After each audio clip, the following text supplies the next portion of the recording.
नमस्कार। आशा है कि आप मेरी आवाज़ सुन पा रहे होंगे। आज भारतीय लोकतंत्र के लिए एक बड़ा दिन है, जब चुनाव आयोग ने 2024 लोकसभा चुनाव की घोषणा कर दी है और चुनाव का एक कार्यक्रम पेश किया है। इसके हिसाब से चुनाव की प्रक्रिया जल्द ही शुरू हो जाएगी। लेकिन इस प्रेस कॉन्फ्रेंस में बहुत सारे सवाल एक बार फिर केवल सवाल रह गए, जबकि अनेक पत्रकारों ने बहुत महत्वपूर्ण सवाल उठाए थे, लेकिन उनको चुनाव आयोग ने अनदेखा कर दिया।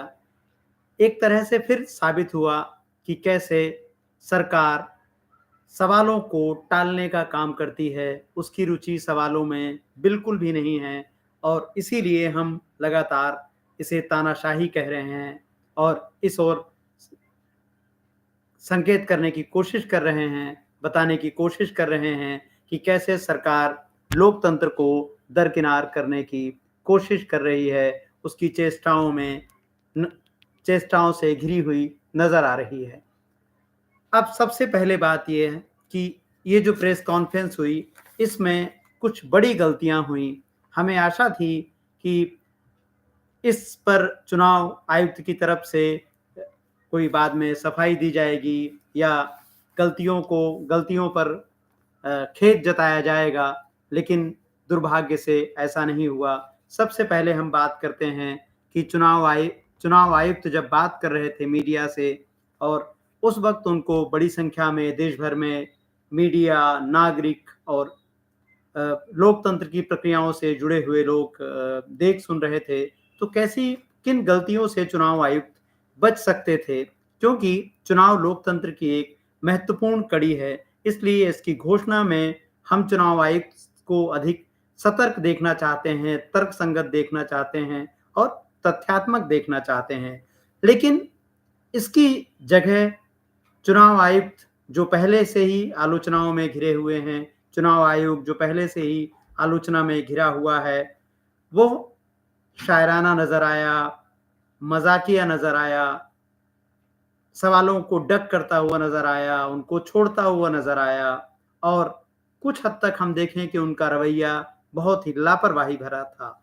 जैसे जब मुख्य चुनाव आयुक्त बात कर रहे थे और उन्होंने शुरुआत की अपने इंट्रोडक्टरी नोट में, तो उन्होंने कहा कि कोर्ट की अनावश्यक टिप्पणियाँ होती रहती हैं और हम बेहतर करने की कोशिश कर रहे हैं।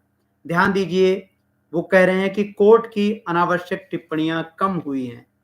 अब आप मुझे बताएँ कि देश की शीर्ष अदालतों को, हाई कोर्ट की टिप्पणियों को, सुप्रीम कोर्ट की टिप्पणियों को कैसे कोई चुनाव आयुक्त कह सकता है कि अनावश्यक टिप्पणियाँ अदालतों की कम हुई हैं? उसके बाद आगे बढ़ते हुए मुख्य चुनाव आयुक्त ने कहा, राष्ट्रपति महात्मा गांधी। इस सरकार से सबसे बड़ी शिकायत हम पत्रकारों, नागरिकों की है कि वह महात्मा गांधी के बारे में लगातार लापरवाह हो रही है और से महात्मा गांधी पर जब भी सरकार की तरफ से कोई बात करता है, तो हमें एक लापरवाही नज़र आती है। यहाँ भी हमने देखा कि कैसे राष्ट्रपिता महात्मा गांधी को राष्ट्रपति कहा गया। हो सकता है कि ये ज़बान फिसलने की बात हो, गलती हो, लेकिन इतना बड़ा निर्वाचन आयोग, उसके इतने बड़े मातहत लोग, टीम, क्या बाद में इस पर खेद व्यक्त नहीं किया जा सकता था? मुझे लगता है कि ऐसा होना चाहिए था, क्योंकि महात्मा गांधी का ज़िक्र करते समय आपको उसी आदर को उनको देना है, जिस आदर से आप लोकतंत्र को पुकारते हैं, संविधान को पुकारते हैं। हम देख रहे हैं कि महात्मा गांधी को लेकर सरकार लापरवाही भरा रवैया दिखा रही है और आज की इस प्रेस कॉन्फ्रेंस में भी वो लापरवाही हमने देखी और महसूस की। उसके बाद आप देखें कि जब सवाल पूछे जा रहे थे मुख्य चुनाव आयुक्त से, तो मुख्य चुनाव आयुक्त बार-बार शायराना हो जा रहे थे। जैसे जैसे वो एक फेक न्यूज़ की बात आई, तो ठोस कार्रवाई क्या की है, उसका जवाब देने की बजाय एक किताब रेफ़रेंस के रूप में ले आए और उन्होंने कहा कि इस किताब को आप लोगों को पढ़ना चाहिए और उन्होंने कहा कि झूठ के बाज़ार को हमें रोकना चाहिए। लेकिन चुनाव आयुक्त ने यह नहीं बताया कि फेक न्यूज़ के बारे में उनकी ओर से क्या कार्यवाही की गई है और यह फेक न्यूज़ पिछले 10 वर्षों में स्वयं सरकार के मंत्रियों और महत्वपूर्ण नेताओं की तरफ से की गई। तो आप देखें कि कैसे टालने का रवैया चुनाव आयुक्त ने इस पूरी प्रेस कॉन्फ्रेंस में, एक लंबी प्रेस कॉन्फ्रेंस में अपनाया और यह रवैया था कि सवालों को एक साथ बोलने दिया जाए। बहुत सारे सवाल एक साथ ले लिए गए ताकि जो सुन भी रहा है उसको बाद में पता ना चले कि कौन से सवाल का जवाब उस सवाल के बाद देना चाहिए। होना यह चाहिए था कि जो महत्वपूर्ण सवाल थे, जैसे एक बहुत महत्वपूर्ण सवाल हम अपने साथ जुड़ रहे दर्शकों को बताना चाहते हैं। यह सवाल था प्रधानमंत्री और गृह मंत्री अमित शाह से जुड़ा हुआ कि हेट स्पीच के अनेक शिकायतें प्रधानमंत्री नरेंद्र मोदी और गृह मंत्री अमित शाह के बारे में आई, लेकिन उन पर कोई कार्रवाई क्यों नहीं होती है, उन पर कोई एक्शन क्यों नहीं होता है। इस सवाल को एक पत्रकार ने पूछा और उसको निर्वाचन आयुक्त ने बाद में उसका जवाब देते समय हम उनकी चिंताओं को समझ सकते हैं, उनके डर को समझ सकते हैं, क्योंकि निर्वाचन आयुक्त ने प्रधानमंत्री का जिक्र तक, नाम तक लेना ठीक नहीं समझा। उन्होंने केवल यही कहा कि जिन मामलों की आप बात कर रहे हैं उन पर हम ध्यान रखेंगे और उन पर हम कार्रवाई करेंगे। यह बताता है कि किस कदर उनके मन में भी डर बैठा हुआ है और कैसे वो सवालों को छोड़ते जाते हैं। ईवीएम पर महत्वपूर्ण बातचीत के बारे में भी आपको सुनना चाहिए। ईवीएम को मुख्य चुनाव आयुक्त ने विलाप बताया है। आप देखें कैसे शब्दों से आप किसी सरकार की मानसिकता का अंदाजा लगा सकते हैं। आप समझ रहे हैं, जब लोकतंत्र का सबसे बड़ा उत्सव कहा जा रहा है कि लोकतंत्र का सबसे बड़ा उत्सव होने जा रहा है और वहां कोई पत्रकार पूछता है सवाल और आप उसको विलाप कैसे कह सकते हैं? आप कह सकते हैं कि आपके सवाल को हमने पहले लिया था, आप इस सवाल पर हम आगे कार्रवाई करेंगे, लेकिन इस सवाल को विलाप बता दिया गया। ध्यान दीजिए, मुख्य चुनाव आयुक्त ने एक बार भी यह नहीं बताया कि विपक्ष को ईवीएम पर बात करने के लिए समय क्यों नहीं दिया गया। आप देखें कि विपक्ष की तरफ से, कांग्रेस पार्टी की तरफ से 6-6 महीने पहले, 7-7 महीने पहले ईवीएम पर प्रेजेंटेशन के लिए समय मांगा जा रहा था। जो विशेषज्ञ हैं और इस पूरे मामले को जो लोग देख रहे हैं, उन्होंने समय मांगा था, लेकिन विपक्ष को समय ही नहीं दिया जाता है। तो आप समझिए कि जब विपक्ष को आप एक तरफ समय नहीं दे रहे हैं और दूसरी तरफ आप इसे विलाप साबित कर रहे हैं, तो इसके मायने क्या हैं? ये बताता है कि हमारी लोकतंत्र में आस्था, लोकतंत्र में विश्वास कितना कम होता जा रहा है। अब एक बार फिर हम लौटते हैं, जो सवाल नेशनल हेराल्ड की पत्रकार एशेल ने पूछा, उनका सवाल था कि प्रधानमंत्री और अमित शाह के खिलाफ हेट स्पीच के मामले पर क्या कार्रवाई हुई और विपक्ष पर कार्रवाइयां हो रही हैं। मैं इसमें एक बात दर्शकों की सुविधा के लिए जोड़ दूं कि कुछ समय पहले राहुल गांधी को चुनाव आयोग ने एक एडवाइजरी जारी की है, जिसमें कहा है कि वो पनौती जैसे शब्दों का इस्तेमाल ना करें। लेकिन क्या प्रधानमंत्री को भी ऐसी कोई एडवाइजरी जारी की गई है? क्या होम मिनिस्टर को भी ऐसी कोई सलाह दी गई है या ऐसा कोई नोटिस दिया गया है?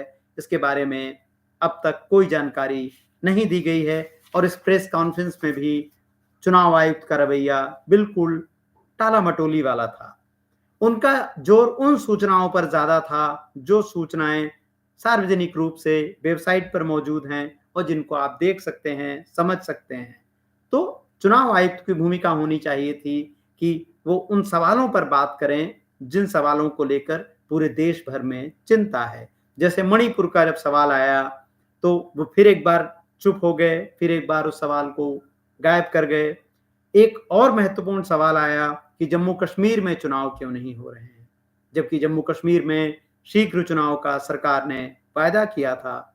मुख्य चुनाव आयुक्त ने लंबी प्रक्रिया गिनाई कि ऐसे हो रहा है, अभी कमीशन की रिपोर्ट आनी बाकी है, अभी डिलिमिटेशन की वजह से डिले हुआ है। लेकिन मुख्य चुनाव आयुक्त राजीव कुमार इस बात का जवाब नहीं दे पाए कि कैसे चारों राज्यों में चुनाव की तैयारियां लोकसभा के साथ कर ली जाती हैं और कैसे जम्मू कश्मीर को छोड़ दिया जाता है, जबकि लगातार वहां के नागरिकों से इसके बारे में नागरिक लगातार चुनाव की मांग कर रहे हैं और विपक्षी पार्टियां चुनाव की मांग कर रही हैं, लेकिन इस सवाल को भी छोड़ दिया जाता है। जब भी कोई सवाल आया तो राजीव कुमार शाराना हो गए, कभी वो एक कह लीजिए कि बिल्कुल व्हाट्सएप की शैली में शेर पढ़ते हुए सुनाई दिए। वो शेर भी गलत थे, उनमें पूरी-पूरी बात नहीं थी, लेकिन जहाँ से भी उनको मिला वो पढ़ते चले गए। कभी वो अधूरी हसरतों का इल्ज़ाम बताने लगे ईवीएम पर सवालों को और कभी वो बशीर बद्र साहब को आधे-अधूरे ज़िक्र के साथ ले आए। कभी वो रहीम को याद करते हुए प्रेम के धागे को के टूटने की बात करने लगे। तो पूरी प्रेस कॉन्फ्रेंस में राजीव कुमार उपदेशक की शक्ल में ज़्यादा नज़र आए, जो हम इस सरकार के मंत्रियों की तरफ से भी अक्सर देखते रहते हैं और हमने खुद प्रधानमंत्री को भी देखा है कि वो मूल सवालों का जवाब देने की जगह उपदेशक की तरह बात करना पसंद करते हैं, मोनोलॉग पसंद करते हैं। राजीव कुमार ने भी एक किस्म के मोनोलॉग को यहाँ पर जगह दी, जो कि बहुत गंभीर है, इस मायने में गंभीर है कि चुनाव की प्रक्रिया शुरू हो गई है और आप देखें कि कैसे अप्रैल से हम चुनाव में चले जाएंगे और पहला चरण 20 मार्च से शुरू होने जा रहा है। पहले चरण का मतदान 19 अप्रैल को होगा और 7वें चरण का मतदान 1 जून को होगा। इसलिए ज़रूरी था कि चुनाव आयुक्त ऐसे सवालों को थोड़ा संजीदगी से लेते और उन सवालों पर विस्तार से बात करते, लेकिन उन्होंने सवालों को टाल करके, तथ्यात्मक जवाब ना दे करके और एक तरीके से कहीं-कहीं उनकी भाषा में तंज भी था, एक तरीके से कहीं उनकी भाषा में हमें ट्रोलिंग की भी गंध नज़र आती है, जो इस सरकार का एक ट्रेडमार्क है, एक खास पहचान रही है कि आप कैसे सवालों को टालते समय प्रति प्रश्न कीजिए, उस प्रश्न को गायब कर जाइए। एक और महत्वपूर्ण बात जो दर्शकों को जाननी चाहिए, नागरिकों को जाननी चाहिए, चुनाव आयुक्त ने ज़िक्र किया कि वो बाहुबल, धनबल, गलत सूचना और मॉडल कोड ऑफ कंडक्ट जिसे हम आचार संहिता कहते हैं, उसके वायलेशन पर नज़र रखेंगे और उसके तरह-तरह के तरीकों की बात की गई। लेकिन एक भी उदाहरण के रूप में पिछले 10 सालों की एक भी ऐसे मामले का उन्होंने ज़िक्र नहीं किया, जिसमें कार्रवाई इतनी ठोस हुई हो, जहां चुनाव लड़ने वालों को एक डर पैदा हो, उनके भीतर एक एक किस्म की चेतावनी उन तक पहुंची हो, ऐसा हमने नहीं देखा। क्योंकि हमने देखा कि कैसे हेट स्पीच के मामले में अनुराग ठाकुर के पर कैसे नरमी बरती गई।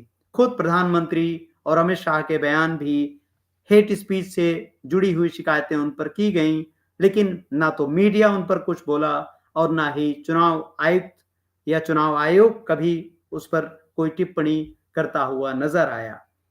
अब देखना यह है कि जब एक तरफ से चुनाव आयुक्त का रवैया ऐसा है, 2 नए चुनाव आयुक्त जो भी नए आए हैं, उनके बारे में हम देख रहे हैं कि किस तरह की ज़िम्मेदारियों में वो मैं उन चीज़ों को दोहराऊँगा नहीं। आप सभी ने उनके बारे में अब तक पढ़ा है और देखा है कि कैसे वो किस तरीके से हमारे गृह मंत्री के प्रभाव क्षेत्र में थे और वहाँ से उनको इन पदों पर लाया गया है। तो हम उनसे कितने प्रतिरोध की उम्मीद रखें, ये सोचते हुए भी आपका दिमाग आपका साथ नहीं देता है। इसलिए अब बात केवल इतनी है कि नागरिकों को पूरी ज़िम्मेदारी नागरिकों की है, चुनना उनको है और नागरिकों को ही इस पूरे देश के लिए तय करना है कि वो तानाशाही चाहते हैं या खुद को वो एक ऐसे राष्ट्र में तब्दील होते देखना चाहते हैं, जहाँ पर चुनाव तो होते हैं, लेकिन लोकतंत्र नहीं है। हमारे साथ कुछ लोग लगातार हमारे साथ नागरिकों का जुड़ना जारी है।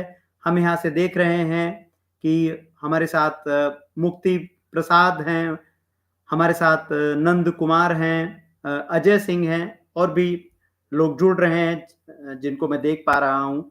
तो ये इस बात को समझने की चेष्टा कीजिए कि वोटिंग होना यानी मतदान होना लोकतंत्र नहीं है।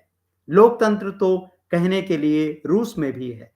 आप जानते होंगे रूस में अभी कल ही चुनाव हुए हैं, लेकिन आप देखें कि रूस में पिछली 5वीं बार पुतिन के चुने जाने की संभावना है। रूस में कोई विपक्षी पार्टी का नेता जब भी सामने आकर बात करता है, हम कभी उसको हवाई जहाज में देखते हैं कि उसकी हत्या हो जाती है, कभी प्लेन उड़ा दिए जाते हैं, कभी चाय के प्याले में ज़हर मिलाकर उसे हमेशा के लिए खामोश कर दिया जाता है या विपक्षी नेताओं को लंबे समय तक के लिए जेल में डाल दिया जाता है।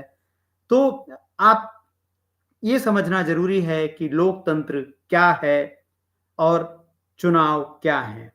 चुनाव लोकतंत्र की एक महत्वपूर्ण कड़ी है, लेकिन चुनाव को ही लोकतंत्र मानने की गलती मत कीजिए और जब भी आप जिस चरण में भी आप मतदान करने जाएँ, ज़रूर देखें कि ये कैंडिडेट कौन है, क्या उसने आचार संहिता का उल्लंघन किया है या कैसे अगर उसका कोई आपकी जानकारी में उसका कोई क्रिमिनल रिकॉर्ड है, तो क्या अखबारों में उसके बारे में विज्ञापन छप रहे हैं? क्या टीवी में आपने उसके बारे में देखा है कि उस पर क्रिमिनल चार्जेज़ हैं? कहने का मतलब है कि आप अपने प्रत्याशी को जितना ज़्यादा जानेंगे, जितना ज़्यादा समझेंगे, लोकतंत्र के लिए उतना बेहतर होगा। वोट को एक सामान्य काम की तरह मत लीजिए। भारत का लोकतंत्र अपने सबसे अधिक चुनौतीपूर्ण समय का इस वक़्त सामना कर रहा है। एक नागरिक होने के नाते अपने दायित्व को समझिए और अ, उस ज़िम्मेदारी को निभाइए, जिसे हम सही अर्थों में लोकतंत्र कहते हैं। चुनाव आयोग की इस प्रेस कॉन्फ्रेंस में बताया गया कि लगभग 1 करोड़ 85 लाख या 1 करोड़ 82 लाख ए पहली बार के मतदाता हैं, जो युवा मतदाता हैं, तो जो पहली बार वोट कर रहे हैं और इतनी बड़ी संख्या उनकी है, उनके लिए भी सबसे ज़रूरी है कि वो किसी के कहे पर वोट ना करें या वो व्हाट्सएप यूनिवर्सिटी के आधार पर वोट ना करें। वो ठीक से समझकर अपने प्रत्याशी को जानकर, अपने प्रत्याशी की गारंटियों को समझकर वोट करें और देखें कि क्या उसका प्रत्याशी उन्हें नफ़रत की ओर ले जा रहा है या क्या उनका प्रत्याशी एक ऐसे समावेशी समाज की बात कर रहा है, जिसमें सबको साथ लेकर जाना है, जिसमें सबको साथ लेकर चलना है। आज के इस स्पेशल लाइव में अ, फिलहाल इतना ही और आप सब लोग इसमें जुड़े और अ, आपने इसे सुना, इसके लिए बहुत-बहुत धन्यवाद। कुछ तकनीकी गड़बड़ियाँ आ रही हैं, मैं इसके लिए 2 मिनट आपको इंतज़ार करना होगा। ठीक है। तो आप सब इसमें जुड़े इसके लिए आपका बहुत धन्यवाद और जैसे मैं भी आपसे कह रहा था कि आपको अपने दायित्व के प्रति सजग रहना है। जब भी आप अपने घर परिवार में जाएँ, अलग-अलग कार्यक्रमों में जाएँ, अलग-अलग समारोह में जाएँ, अपने सवालों को लेकर मुखर रहिए क्योंकि हो सकता है ये एक आखिरी चुनाव हो जिसमें आपको लोग बोलते हुए नज़र आ रहे हैं। जिस तरीके से सरकार का रवैया तानाशाहीपूर्ण हो रहा है, आपने पिछले दिनों चुनावी चंदे के मामले में देखा कि किस तरह से ईडी और सीबीआई पहले जाकर रेड करते हैं, पहले जाकर पूंजीपतियों, उद्योगपतियों, कंपनी मालिकों को धमकाते हैं और फिर चंदा लेकर आते हैं। यह केवल एक झलक है क्योंकि अभी पीएम केयर्स का खुलासा होना बाकी है। तो जो कुछ आप देख रहे हैं, उस पर गंभीरता से विचार करिए। आप वोट किसी को भी दीजिए, लेकिन अपने विवेक का टेंडर किसी दूसरे को मत दीजिए।